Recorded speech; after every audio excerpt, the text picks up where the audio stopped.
અન્ય મહાનુભાવો અને મારી સામે તપસ્વી બહેનો, ભાઈઓ અને બહેનો, હું ફક્ત 2 મિનિટની અંદર જ, કારણ કે સમયનો અભાવ છે,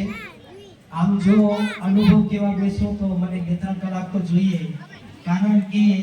શરૂઆતની અંદર જ 1980ની આજુબાજુ કચ્છ ભુજમાં જ્યારે ચંદ્રિકા દીદી અને જ્યોતિ દીદી જ્યારે આવતા હતા અને શરૂઆતની અંદર મારા ઘરે જ ગીતા પાઠશાળા ચાલતી હતી, એ સમયની અંદર ત્યારે દીદીઓ ખૂબ જ અવરજવર ચાલતું અને એ લોકોની મને ખૂબ જ પાલના મળેલી છે. તો વિશેષ નહીં કહેતા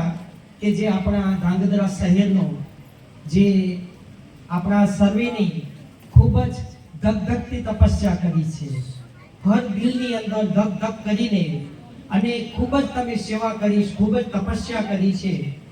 અને એટલી બધી તપસ્યા કરી કે ધાંગધ્રા તમને દ્રોહ થઈ ગયો કે મારું સેવા કેન્દ્ર, મારે રહેવાનું સ્થાન આવી ગયું. એટલે ધાંગધ્રા વાસીઓએ ખૂબ જ તપસ્યા કરી, ધગધગ તો આપણે કહીએ ને ધગધગતી અગ્નિની અંદર આપણે તપસ્યા કરી અને આપણું તપસ્યા ધામ મળ્યું છે આપણે. તો આ તપસ્યા ધામની અંદર રેગ્યુલર ભાઈ બહેનો ક્લાસમાં આવજો અને ખૂબ જ આની અંદર જેને તન મન ધમ સમય શક્તિ જે આપી છે એમનો હું દીદી વતીથી અને સંસ્થા વતીથી ખૂબ ખૂબ આભાર માનું છું. અને વિશેષ આ આપણું ધાંગધ્રા શહેર ખૂબ જ વસે અને આપણા ભાઈ બહેનોની ખૂબ જ મજાની ફૂલવાળી કીર્તિ રહે એવી શુભેચ્છા પાસે. ઓમ શાંતિ, ઓમ શાંતિ, ઓમ શાંતિ.